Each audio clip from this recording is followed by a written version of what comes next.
There's a version of you that never sleeps in, never skips training, never wastes time. There's a version of you who never fails. It is waiting for you. Genuinely ask yourself a question, you at home. If you had done those things for the last 2 years, you never skipped a training, you never wasted time, you never scrolled TikTok, you never sat aimlessly on the internet typing in garbage, never played video games, you never wasted time. You never skipped training, you were training every single day. You never slept in, you were never lazy. There's this version of you. Imagine the person you would be. Genuinely imagine what you would look like. Imagine where you would live. Imagine the car you would drive. Imagine how much your woman would respect you. Imagine the love you would see in her eyes when she looks at you with adoration like a king. Imagine your existence. That person is waiting for you, and the only thing that's stopping you from being that person is your monumental laziness. You can have it. The universe is very giving. It will give you anything you work for. I've never seen somebody try for something with all of their might and not get it. The only people who do not have the things they want are the people who do not try for them. I've never seen a person wake up and say, my only dedication in life is to solve a Rubik's Cube and fail. You are not stupid. You are not incompetent. You are lazy and arrogant. It's extremely important you understand that that person is waiting for you, and you are declining that version of yourself.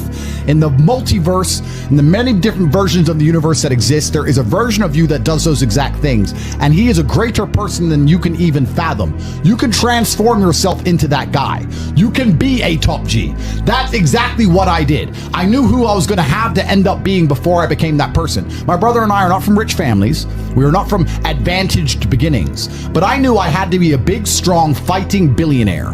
That's what I knew I had to be. Discipline is the key to success. If you cannot force yourself to do something you don't want to do, how are you ever going to put yourself through the suffering required for greatness?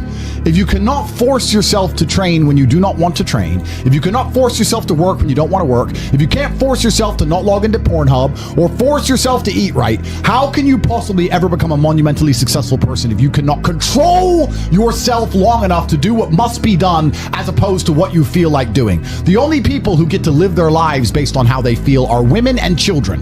Children can cry because they feel like crying, as can a woman. A woman can start an argument because she feels like arguing, as can a child. A man must do what he is supposed to do irregardless of how he feels. That is the key component to masculinity, is discipline. If you do not have the discipline to dedicate yourself to anything, you are going to fail and be crushed by the people who can. If you only go to the gym when you feel like going to the gym, you're never going to be as strong as the people who go to the gym when they don't feel like going to the gym. That is a reality of life.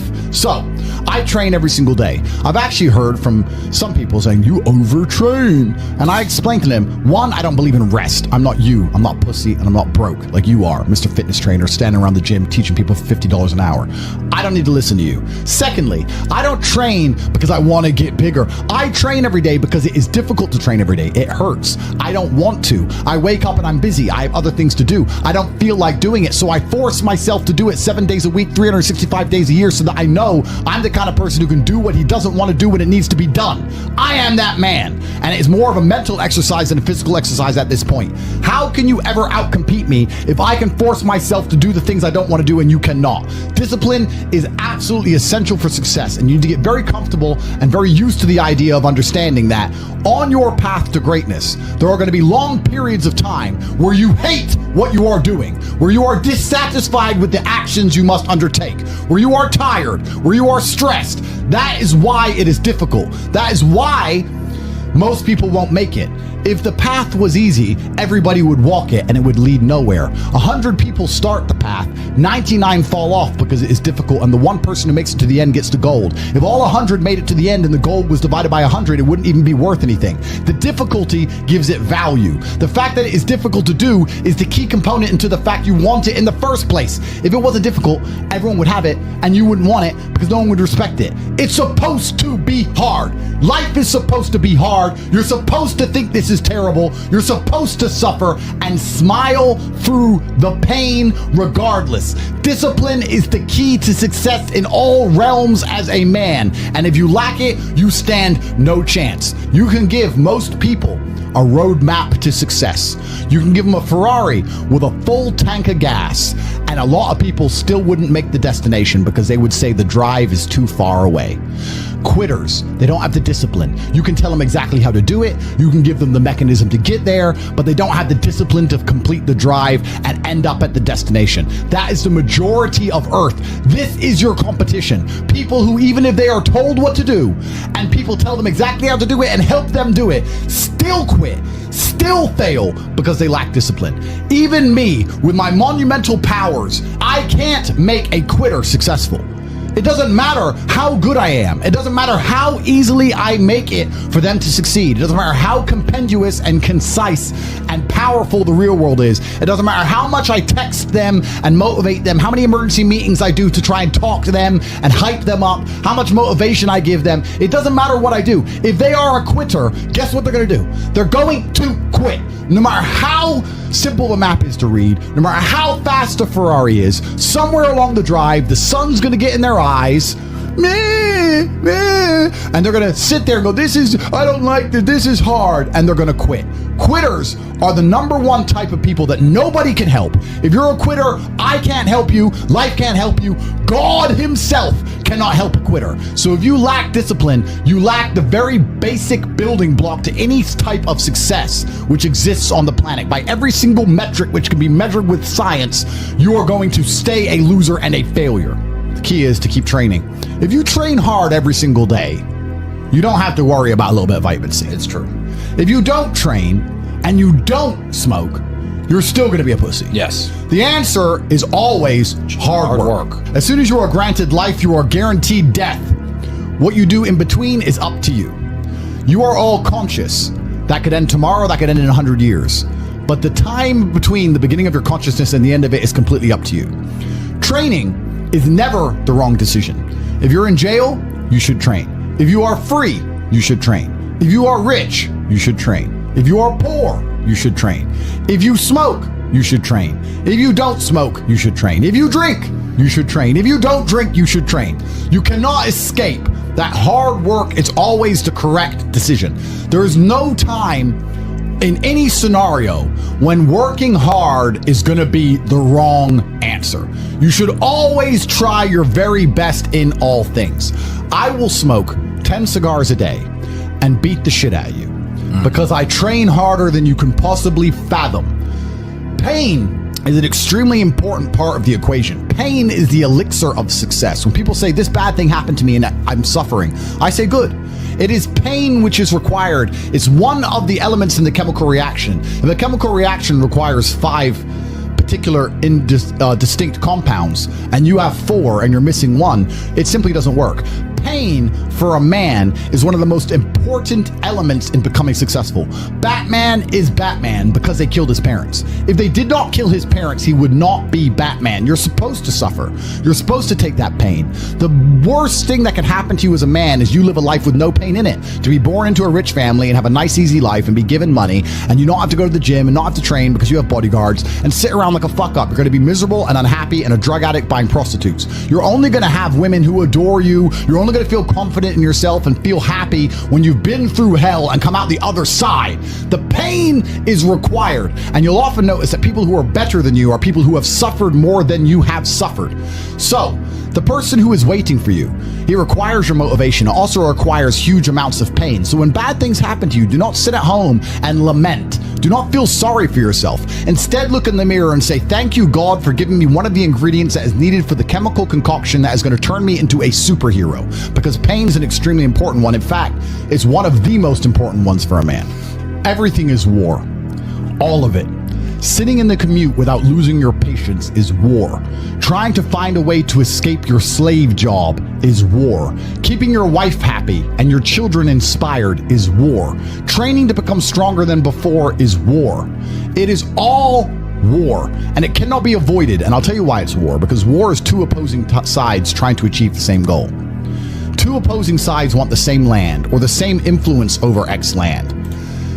And the car you want, the Ferrari, you're not the only person who wants it. The reason it's so expensive is because others people want it. The girl you want, the beautiful woman, Everyone wants her. It is war. It is competition. Everything about life as a man is war. It is conflict because you are competing against the other men who want it the same, which is why discipline is such an important thing, which is why you must take the pain and add it to the concoction to become as formidable as possible. Life is war. This idea that you can go through life as a man and avoid war is probably the biggest mistake that most men make, because it is impossible for you to achieve anything significant without war. Running a business is war. Running a hotel, running a restaurant, running an online company, it's war. Training is war. Life as a man is war. You need to wake up and view it exactly as what it is. Everything I want, other people want. Everything I desire, other men are trying to get. This is a war and I must outcompete them. That is the best possible mental model you can have.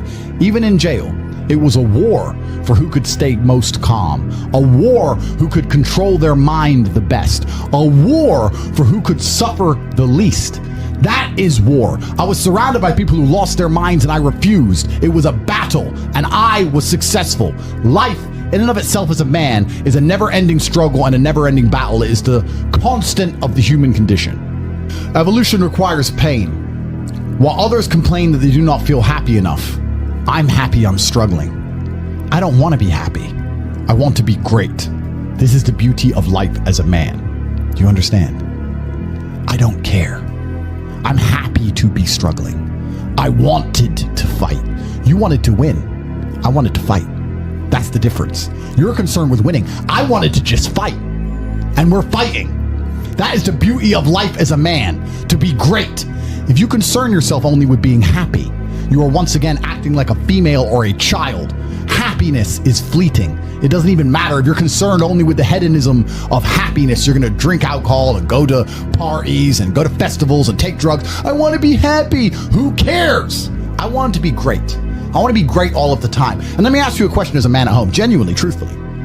Would you rather be a loser who's always smiling, a happy loser, or would you rather be a stressed winner? Because I'll tell you something about winners. Most of them are stressed. We are stressed.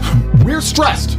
Putin is stressed. Genghis Khan was stressed when his messenger turned up after a 4-week ride with updates from the battlefront of Iran. I'm sure he was stressed by what he read. Even if it was very good, even if it all looked fantastic, he started to feel stressed. Okay, well now maybe I need to go to Iran. How long is it going to take me to get there? Maybe we need to send more horses. Maybe we need to colonize Iran. He felt stress because the beauty of life as a man is to be great. So you have to sit here and ask yourself, do you want to be a happy loser that's insignificant? Nobody knows you exist. Women don't respect you. Men don't respect you. Nobody cares if you live or die, but you get to smile all the time. Or do you want to be one of the most important people on the planet with a little bit of stress? I am brilliant because I've decided to be brilliant. And if I have to sacrifice happiness to be brilliant, then that's fine. You know what the great thing about it is? You know what's amazing what God gives, how the whole world becomes full circle? If you stop caring about being happy and you start caring instead about being great, guess what you end up being? Great. Along with great. And you know what? Yeah, happy. You end up happy if you forget about happiness and try to become great. You will never be successful if you're concerned about being happy, so forget about it. I like to consider myself a wise old man, and I'm trying my best to encourage and instigate a revolution amongst the youth where men take absolute self-accountability and they believe in themselves and they take responsibility for absolutely everything. As a man, you are most formidable if everything is your fault. If it rains outside and you get wet, that is still your fault. Can you control the rain? No. Could you have brought an umbrella? Yes. You need to blame yourself for all things, the good and the bad. And by doing this, you take absolute self-accountability, which allows you to build a mental model in which you will find solutions, 1. 2, avoid trouble, because you know that anything bad happens to you is your fault. And 3, be the most fearsome competitor possible, because we're living in a very competitive world nowadays amongst the elites. The people who understand that you're living inside of a fish tank are trying very hard to get out. And you have to make sure that you can outrun some of them if you want to escape. It's an age-old adage. If a bear is chasing a group of people, you do not have to be the fastest one. You just have to be faster than the slowest. The slowest person is going to die. So as long as you're ahead of the majority of people, you stand a very good chance of avoiding slavery.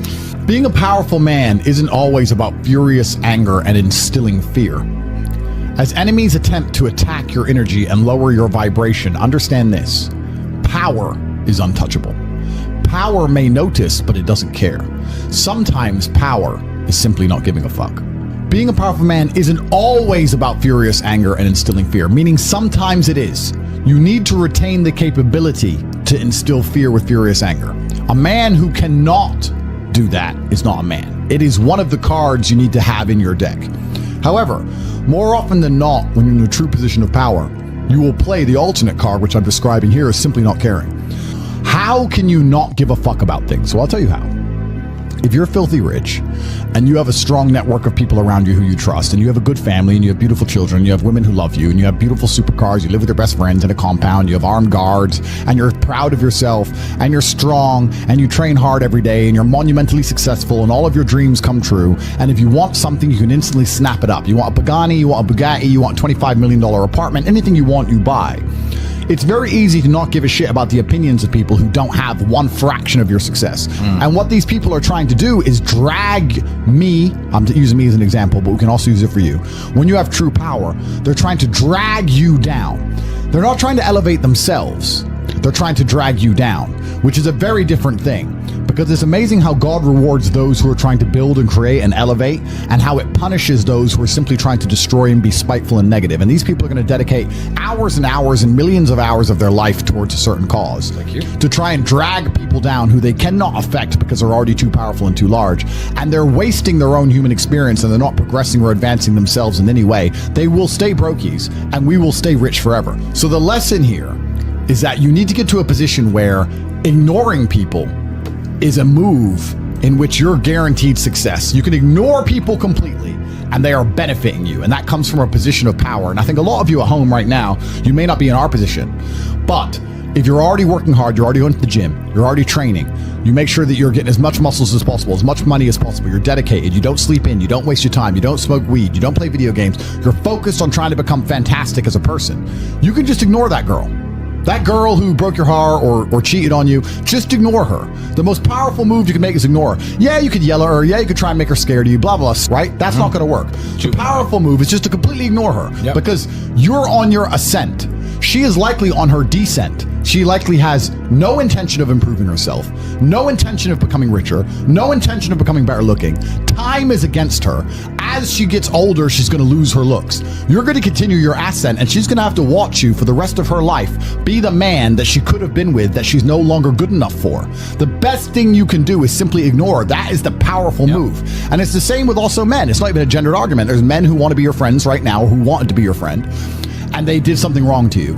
And if you're on the right path doing the right things, karma, God, the universe, whatever you want to call it, is going to teach them a lesson for simply failing to be a good person to you while they had the chance. But when you have a whole bunch of money, you take care of the people you love. And that's the masculine prerogative. And even my brother and I, anyone who's been loyal to us, who's on our team, we monumentally reward. And everyone who ever displayed cowardice or sold us out or made mistakes massively regrets it because they see how well we treat the people who are close to us. If you lack somewhere, excel somewhere else. Counter your weaknesses by honing other capabilities. If you're ugly, become filthy rich. If you're poor, be as strong as an ox. Life is unfair. The primary focus of your energies is to balance the books. And there's two different ways you could interpret that. You can, obviously, increase the attributes that you are lacking. If you have the ability to train, because a lot of people don't. Some people are born without arms and legs, but you, with 2 arms and 2 legs, are sitting at home jerking off the Pornhub, flabby and fat.